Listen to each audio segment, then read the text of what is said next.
Welkom by die Ligpunt Kerk podcast. As Ligpunt Gemeente is dit ons begeerte om God te verheerlik deur disippels te wees wat disippels maak en 'n kerk te wees wat kerke plant. Geniet hierdie week se preek. Ons lees vanoggend saam uit Lukas 14 vers 1 tot 24. Ek lees vanoggend vir ons saam uit die ESV, Lukas 14 vers 1 tot 24. One Sabbath, when he went to dine at the house of a ruler of the Pharisees, they were watching him carefully. And behold, there was a man before him who had dropsy. And Jesus responded to the lawyers and Pharisees, saying, "Is it lawful to heal on the Sabbath or not?" But they remained silent. Then he took him and healed him and sent him away. And he said to them, "Which of you, having a son or an ox that has fallen into a well on a Sabbath day, will not immediately pull him out?" And they could not reply to these things. Now he told a parable to those who were invited, when he noticed how they chose the places of honor, saying to them, "When you are invited by someone to a wedding feast, do not sit down in a place of honor, lest someone more distinguished than you be invited by him. And he who invited you both will come and say to you, 'Give your place to this person.' And then you will begin with shame to take the lowest place. But when you are invited, go and sit in the lowest place, so that when your host comes, he may say to you, 'Friend, move up higher.'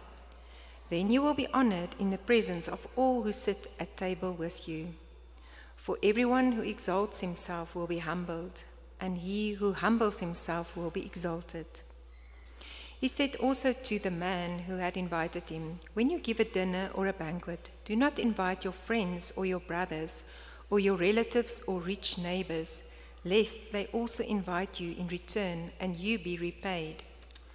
But when you give a feast, invite the poor, the crippled, the lame, the blind, and you will be blessed, because they cannot repay you, for you will be repaid at the resurrection of the just."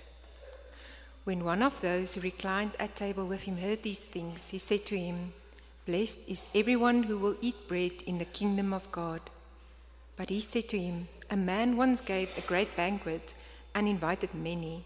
And at the time for the banquet, he sent his servant to say to those who had been invited, 'Come, for everything is now ready.'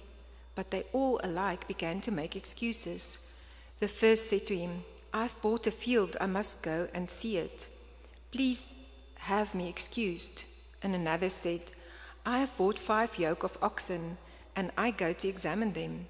Please have me excused.' And another said, 'I have married a wife, and therefore I cannot come.'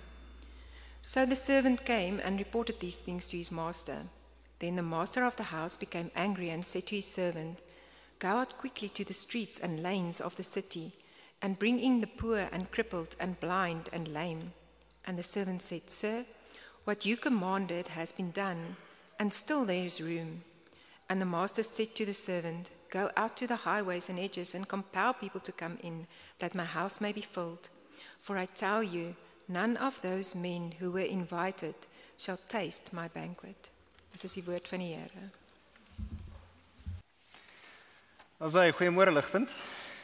Dit is 'n besonderse voorreg om saam met julle hierso te kuier vanoggend.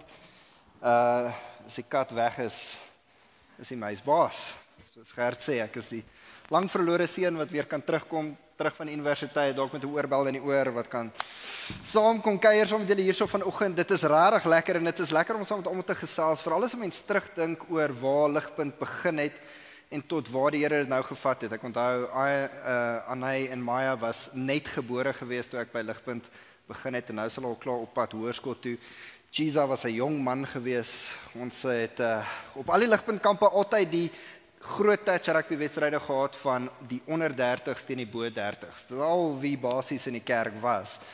En ek het gedink ek gaan nooit by 30 uitkom nie. En nou, as ons nou touch rugby games sou moes reël, boonbehalwe dat daar baie besering sou wees, sou dit seker die onder 40s en bo 50s wees. Ek weet nie waar's Gert nie, maar jy staan ook 50 wink vir jou. Also Gert.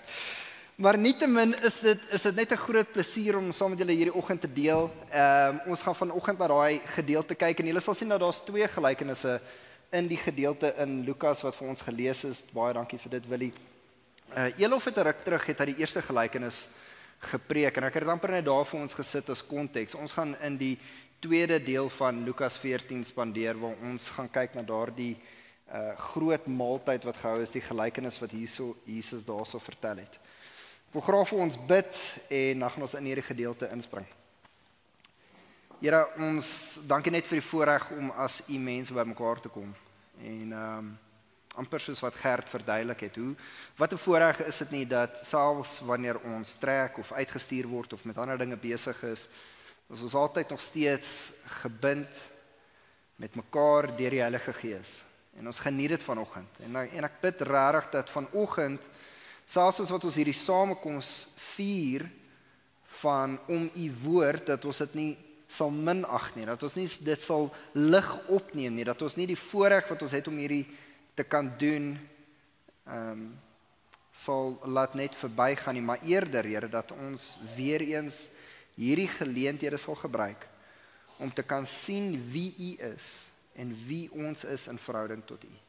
Ek bid werklik vanoggend dat deur die Gees en hierdie mooi evangelie van u, dat u ons sal ruk tot op 'n plek dat ons sal sien hoe desperaat nodig ons u het. Ons bid dit in u naam. Amen.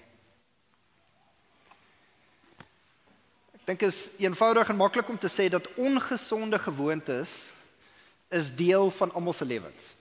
Geen om wie jy is nie, as jy lank genoeg in routine is in enige vorm van jou lewe, dan gaan jy 'n gewoonte begin ontwikkel. En baie van hierdie gewoontes is nie goed vir ons nie. Dit sal baie interessant wees om te hoor wat is van die ongesonde gewoontes wat tans in jou lewe is. Dink so 'n bietjie daaraan.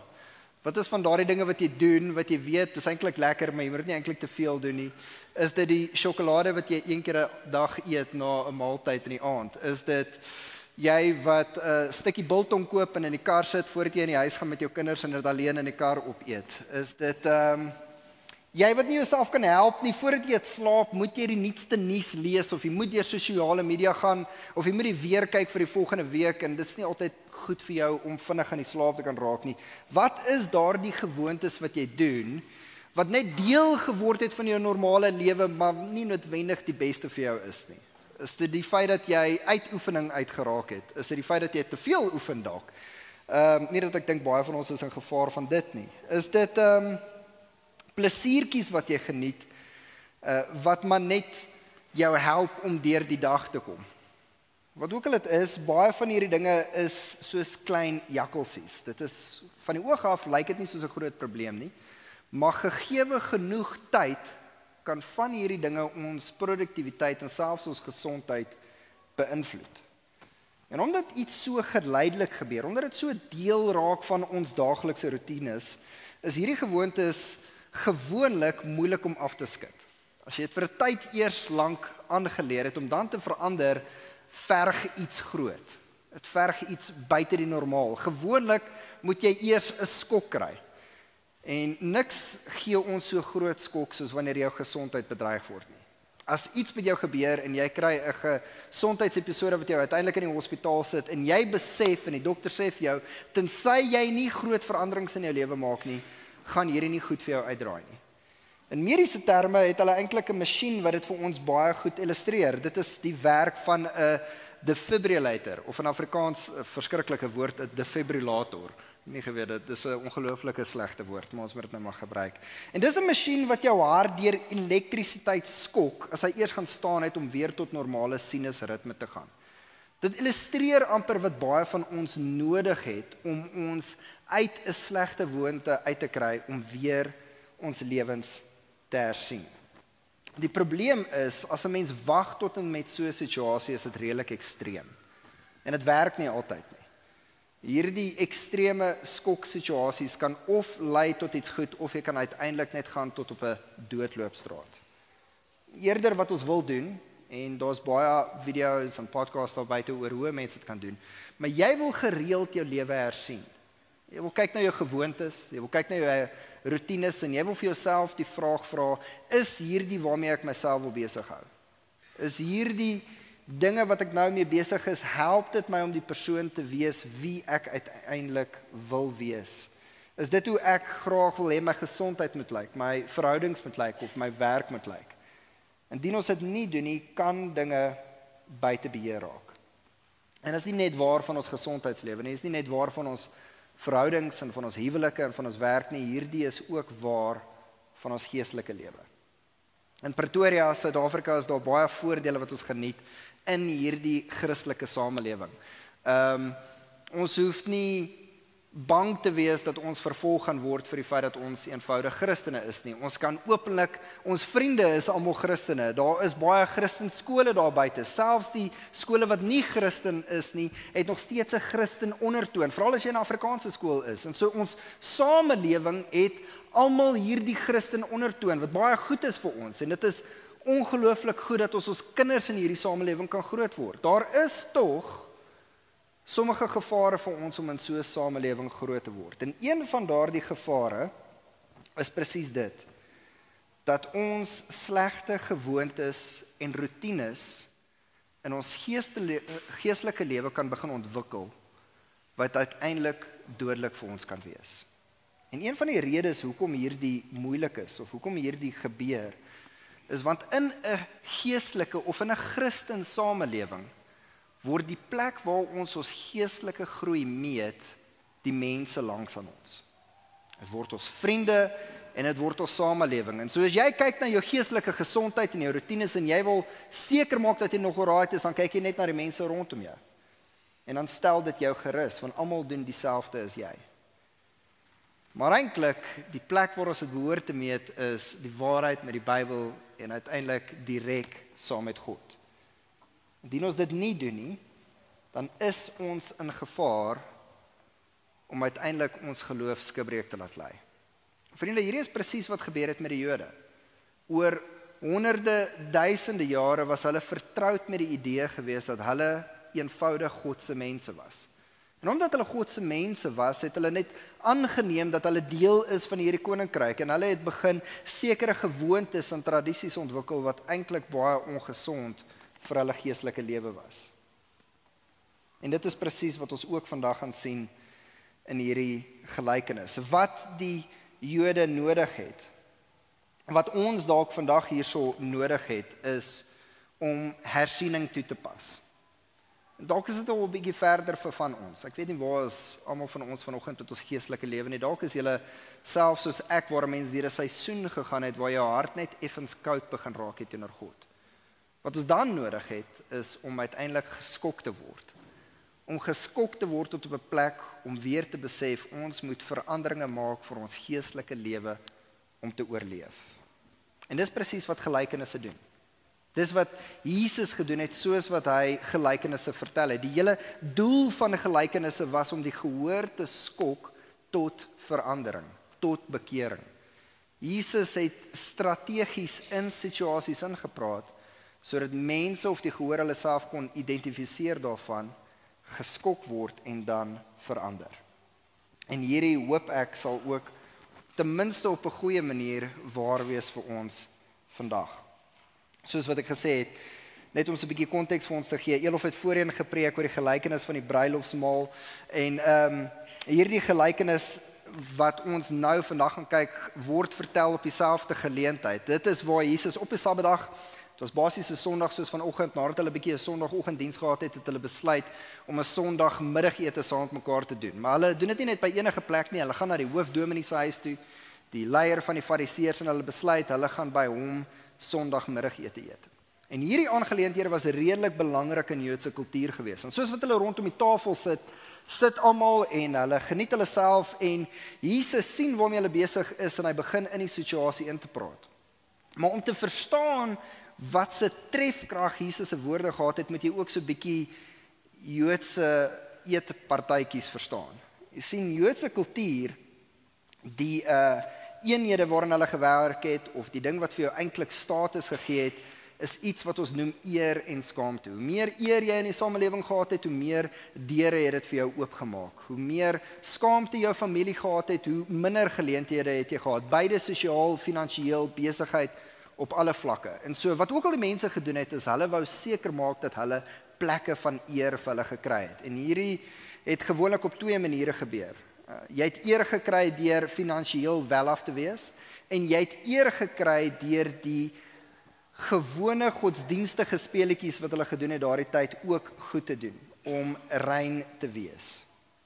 En so wat die mense gedoen het is, daardie tyd is, hulle het probeer die heeltyd hulle sosiale status beter te gemaak het.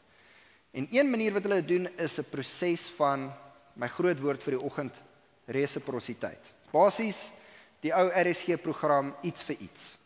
En so, jy is net goed aan mense wat vir jou terug goed kan wees.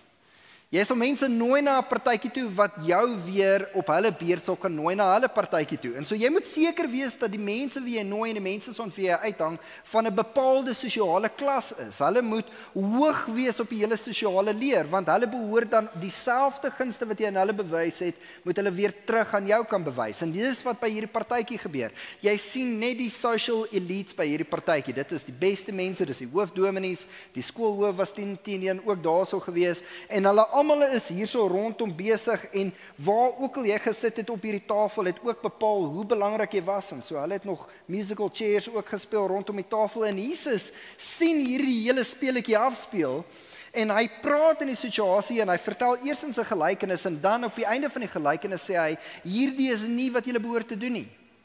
Eintlik wat julle moet doen is, julle moet die blindes nooi, julle moet die armes nooi, julle moet die krepeles nooi, julle moet daardie mense nooi in die sosiale samelewing daar buite wat nie goed kan terugwees aan julle nie. Wat nie resiprositeit sal kan toepas nie, wat nie iets vir iets kan gee nie, dan sal julle geseënd wees. En julle beloning sal julle eendag ontvang met die opstanding van die regverdiges. Nou hier is nie juis eintlik wat jy moet sê by 'n etepartytjie soos hier nie. Dit is 'n redelike mood killer van Jesus toe hy dit gesê het.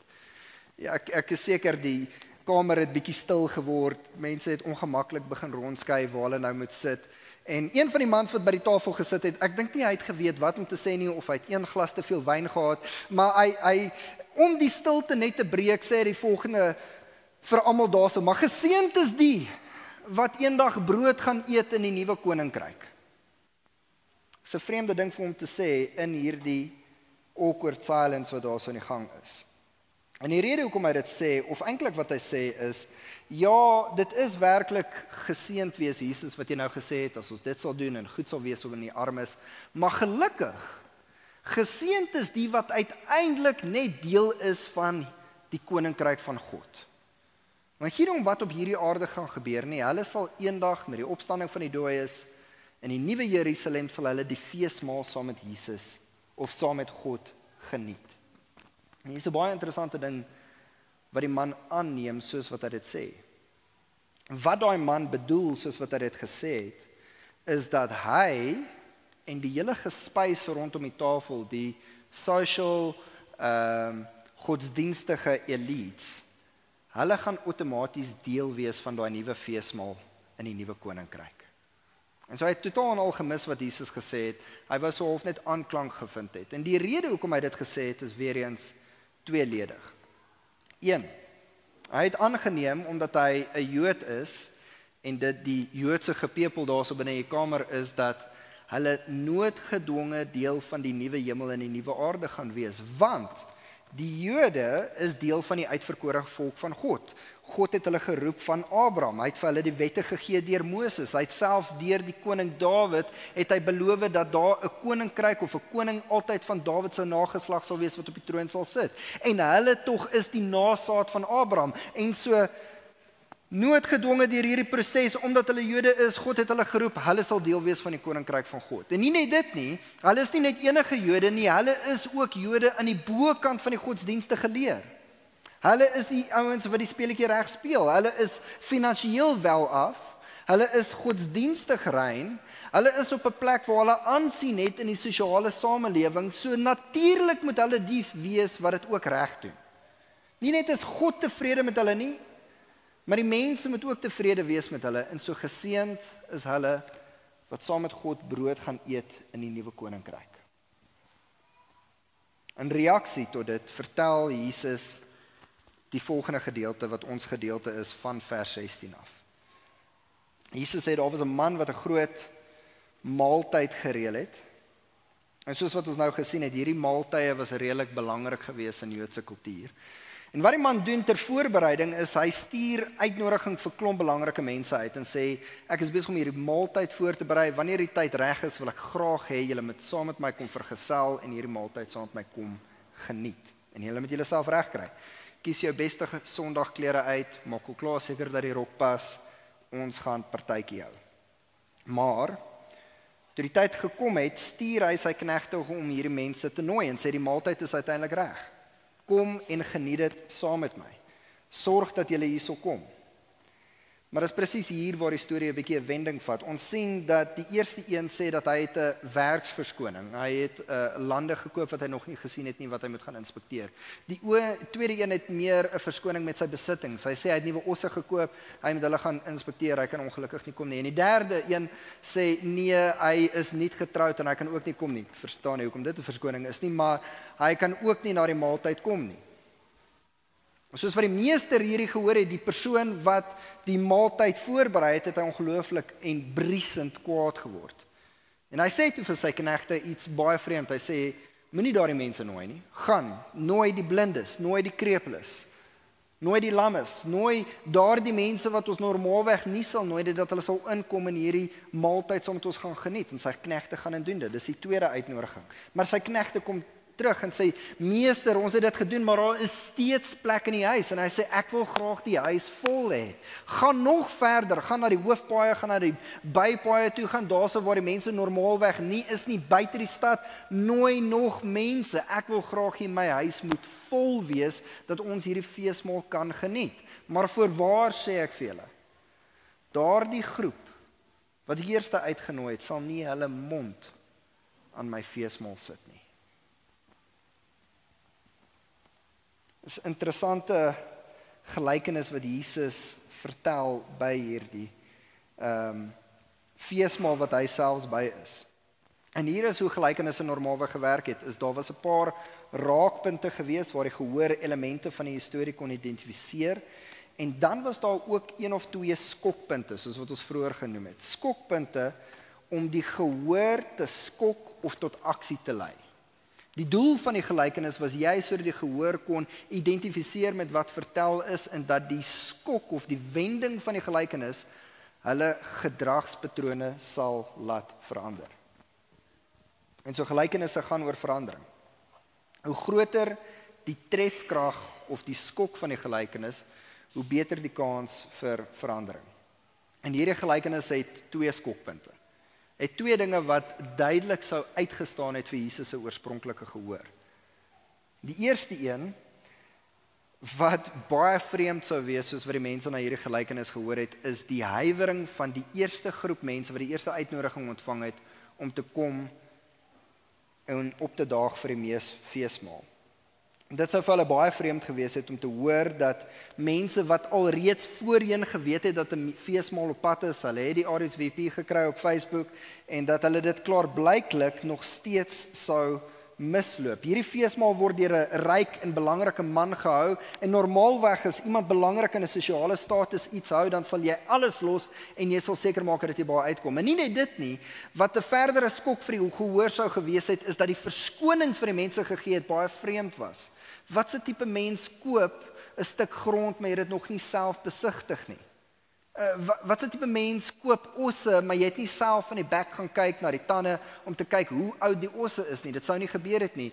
En weer eens, wat se verskoning is dit dat jy nie getrou is en jy nie 'n feesmaal kan na toe gaan nie? Of as enigiets sal dit 'n goeie date night gewees het om jou nuwe vrou na toe te vat. En hier is uiteindelik wat dit beteken. En wat duidelik vir ons is vandag. Jesus vertel hierdie gelykenis tot oordeel van die Jode. Jesus kom in die begin van die evangelies en hy kondig aan soos wat hy met sy bediening begin. Hy sê, die koninkryk van God is naby, bekeer julle en draai terug.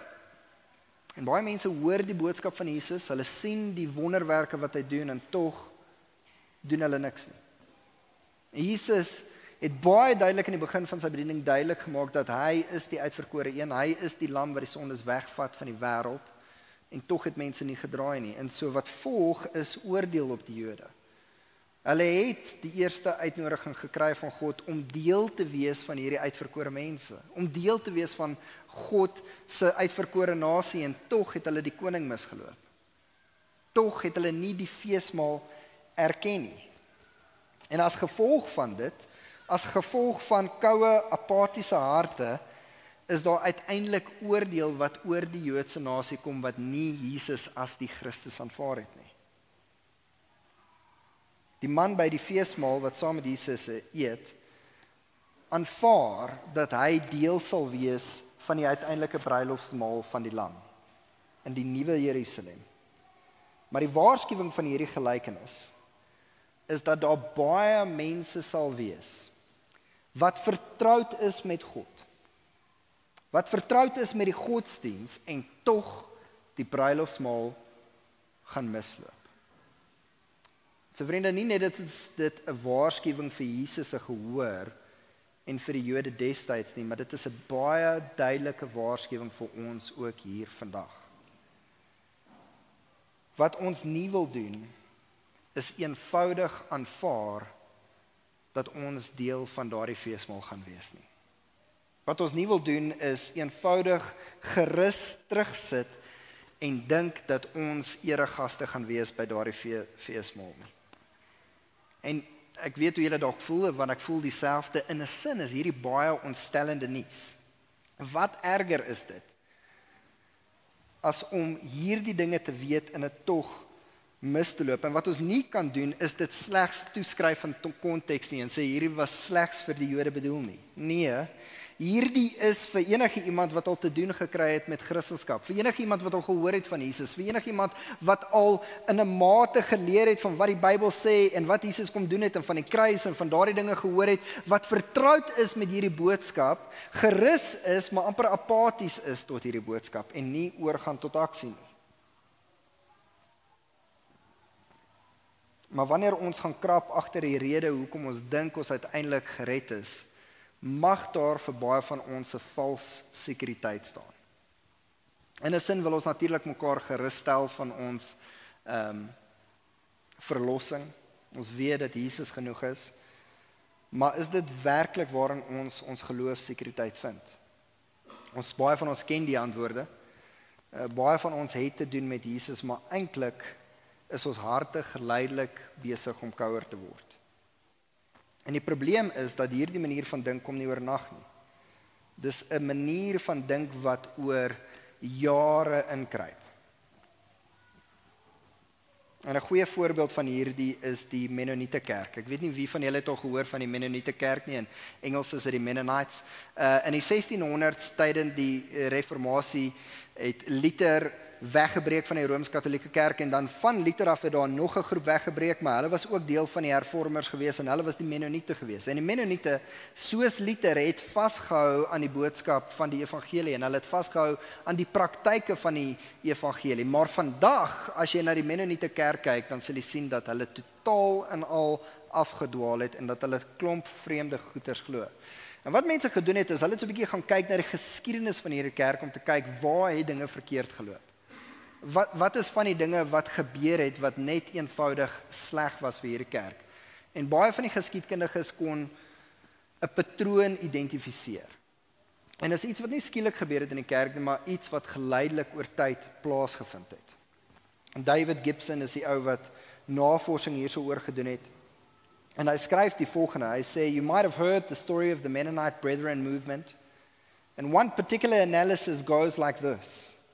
The first generation believed and proclaimed the gospel and thought that there were certain social entailments. The next generation assumed the gospel and advocated the entailments. The third generation denied the gospel, and all that were left were the entailments.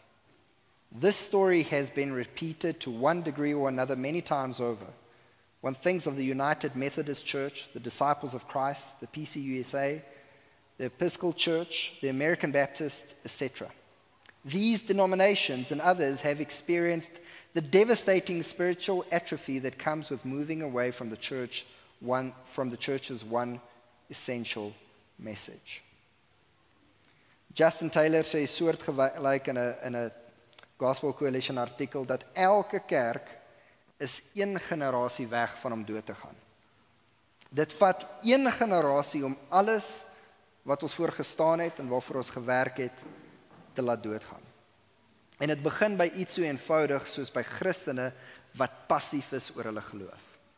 Christene wat eenvoudig aanvaar, hulle behoort Christene te wees. Christene wat eenvoudig aanvaar dat hulle en hulle vriende en die mense rondom hulle, omdat ons almal Christene is, eenvoudig eendag in die hemel gaan wees, eenvoudig by die feesmaal gaan wees. En omdat hulle aanneem hulle gered is, dat hulle self en hulle kinders dit aanneem, dit minder en minder begin uitlewe, en oor tyd sien ons dat jy stadig begin dryf van dit wat jy aanvanklik van vasgehou het.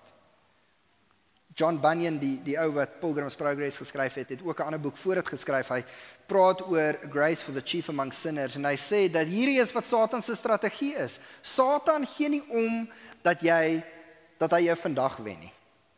Satan gee nie om dat hy jou môre oorwen nie. Satan gee nie om dat hy jou eers volgende jaar wen nie. Hy gee nie om as dit oor 10 jaar is of oor 20 jaar is nie. Satan gee nie om as hy jou eers wen oor 30 jaar nie. Hy gee net omdat hy jou wen. En so wat ons probeer doen, of wat hy probeer doen, wat die vyand probeer doen, wat die routines van lewe rondom ons doen, wat die partykeer die strewelinge wat in hierdie lewe doen, die aanloklikhede van hierdie lewe doen, is dit probeer ons net doof te maak vir die stem van God. Dit probeer ons net passief te maak in ons verhouding met God. Dit probeer ons net tot op 'n plek te kan kom wat ons aanneem wie ons is in God. As hy eenvoudig dit kan doen, weet hy, dis 'n kwessie van tyd. Hy weet, jy gaan nie dalk môre jou geloof versuim nie, maar hy weet, stadig maar seker, die slegte routines wat in ons lewe het, sal ons wegdryf van ons geloof af. Hy weet, dit sal ons verhoudinge en ander dele van ons lewe sal dit begin verwoes, en uiteindelik sal ons geloof skibreuk lei. Die boodskap is eenvoudig. Sit terug, wees gerus. Jy's 'n goeie mens en jou geloof is op 'n goeie plek. Moet niks doen nie. Vriende, vir ons eie onthaalwe, vir die onthaalwe van ons kinders, die mense wat na ons gaan kom, die generasie na ons wat in Ligpunt en in die kerk rondom ons wil wees, het ons nodig om aktief en nie passief vas te hou aan ons verlossing. En hoe ons dit doen, word vir ons uitgewys in die tweede deel van hierdie gelykenis. En dis die tweede skok wat Jesus vertel vir die mense wat daar rondom hom sit. Die tweede skok van die gelykenis is wie die gasheer toegenooi het toe die eerste uitgenooides nie opgedaag het nie. Dit was nie ander belangrike mense nie, dit was die ongenooides, die onbelangrikes, die randfigure, die mense in ons gemeenskap wat desperaat is. En desperaatheid was nog nooit 'n mooi kwaliteit vir statige mense om te handhaaf nie. Hierdie is die mense wat nooit die meester sal kon terugbetaal vir sy goedheid nie. Hierdie was die mense wat nooit resiprositeit sou kon toepas nie. Sou vir hulle om genooi te wees na die feesmaal moes iets besonders vir hulle gewees het. Wat se tipe meester stel sy eer in gevaar deur sulke mense te nooi? En wat se tipe mense, as hulle so desperaat is vir aanvaarding en vir sekuriteit in hulle samelewing, sal ooit so 'n uitnodiging misloop? En die antwoord is niemand nie. Almal het gekom, en tog, kyk na die hart van die Vader, dis fantasties. Hy sê dis nog steeds nie genoeg nie. My huis is nog nie vol nie. Gaan verder, gaan na die hoofpaaie, gaan na die bypaaie, die ompaaie. Wat hy daarmee bedoel is, gaan na die mense wat nie net randfigure van die gemeenskap is nie, gaan na die mense wat buite ons gemeenskap is. Die mense wat ons nie eers sal sien as die wat deel van ons mense is nie. Dit is dalk selfs mense wat buite die normale manier van dink is. Dit mag dalk skelms wees, dit mag dalk moordenaars wees, dit mag definitief mense wees wat nie as rein gesien word nie. Jesus het gesê, of die meester het gesê, nooi hulle, bring hulle en maak my huis vol. Hierdie moes die mense geskok het. Nooi die mense wat nie waardig is om eers genooi te word nie. En hier is wat dit beteken. Jesus het die tyd en die oordeel loop verby vir die wat aanvanklik die evangelie gehoor het. En hierdie gaan verder uitgaan na die mense wat ons dalk in die begin gedink het nie waardig is vir hierdie evangelie nie. Die eerste oordeel wat ons klaar sien begin toepas het, is dat hierdie verlossing verder uitgegaan het net as die Joodse nasie. Dit het nou na die nie reines, na die nie gelowiges uitgegaan na die nie-Jode wat nou ingenooi word na die koninkryk van God. Die wat dalk gefaal het, die wat dit nie verdien nie, die mense wat desperaat is. Dit is juis vir hierdie tipe mense wat Jesus gekom het. Gaan nooi daardie sondaars wat nie verdien om in die kerk te wees nie en maak hierdie plek vol. Dis uiteindelik wat Jesus sê. Op 'n ander plek sê Jesus, gesonde mense het nie 'n dokter nodig nie, maar juis die wat siek is. En familie, hierdie is uiteindelik die duidelikste prentjie van die evangelie. Of althans die voorbereiding van die feesmaal, soos wat ons besig is om hierdie feesmaal voorberei, is Jesus wat gekom het om te doen dit wat ons juis nie kon nie. Hy betaal die toegangsfooi vir ons om na daardie feesmaal toe te kom. Hy kom na ons wat die randfigure is en nooi ons uit om te kom na daardie feesmaal om dit saam met hom te kan geniet. Die meester soek sy huis vol, sodat hierdie mense dit kan geniet. En so, wat beteken dit vir ons? Hoe maak ons seker dat ons nie deel is van die eerste groep wat passief is en hierdie uitnodiging misloop nie? Wel, stap 1 sal wees om onsself reg te identifiseer as die mense wat desperaat is. Desperate mense soek om hulp. Mense wat dink hulle het genoeg, het flou verskonings en loop nie agter God aan nie. Mense wat desperaat is, doen desperate dinge om net seker te maak dat hulle kom by hulle hulp uit. Ek ken 'n hele paar vriende, ongelukkig, wat verlang in dieselfde sirkels groot geword het, uit koshuis en kerke, en ons was lank in dieselfde sirkels gewees, en ons het dieselfde taal gepraat, en ons was by dieselfde Bybelstudies gewees, en ons het oor dieselfde dinge opgewonde geraak, maar mettertyd kan ek nou sien, soos wat ek terugkyk, en is definitief nie oor dat ek beter is oor hulle nie, dit is eenvoudig dat God se genade my beskerm het, maar mettertyd kon ek sien, omdat daar 'n passiwiteit in hulle geloof is, het hulle begin wegdraai agter die flou verskonings aan, daardie dinge van werk, daardie dinge van besittings, daardie dinge van ander verhoudings, wat vir hulle toenemend meer belangrik begin word het, as om desperaat te wees vir God se verlossing. Daardie dinge wat hulle meer vreugde in begin vind het, en wat hulle gedink het op daardie oomblik vir hulle meer belangrik gaan wees, as om hulle self te sien as armes en blindes, wat graag God se hulp nodig het. Verandering in ons harte is dikwels klein, te klein om dadelik op te merk. En so familie, die vraag vir ons vanoggend, hoe desperaat is jy om by Jesus uit te kom?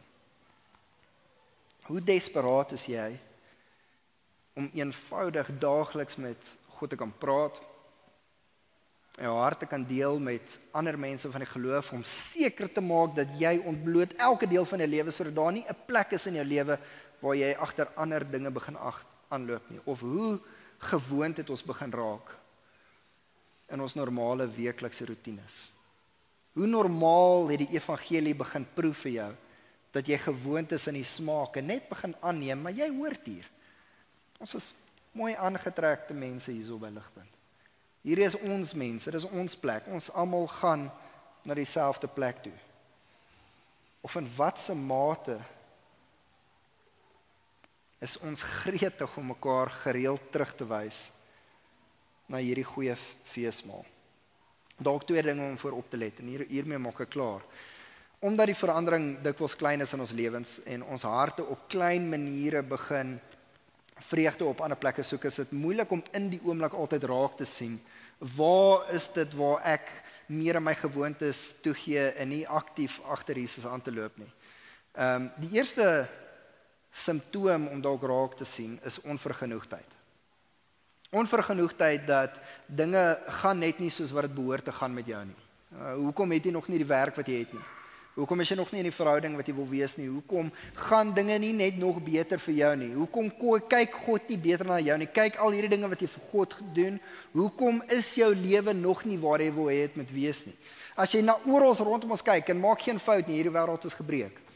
In Pretoria, in Suid-Afrika, die uitdagings wat ons in die gesig staar is enorm.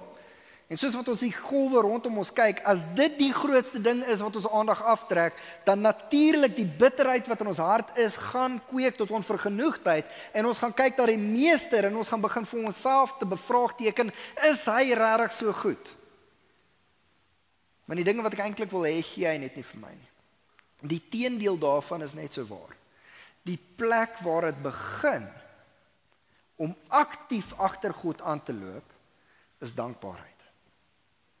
As ons eenvoudig dankbaar is vir daardie klein ding in ons lewe, dan begin ons onsself meer te sien as 'n desperate boemelaar.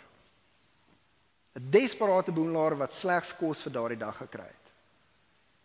As ons begin en daagliks te sien dat dit wat ons in Jesus het, is meer as wat ons nog ooit voor kan vra het.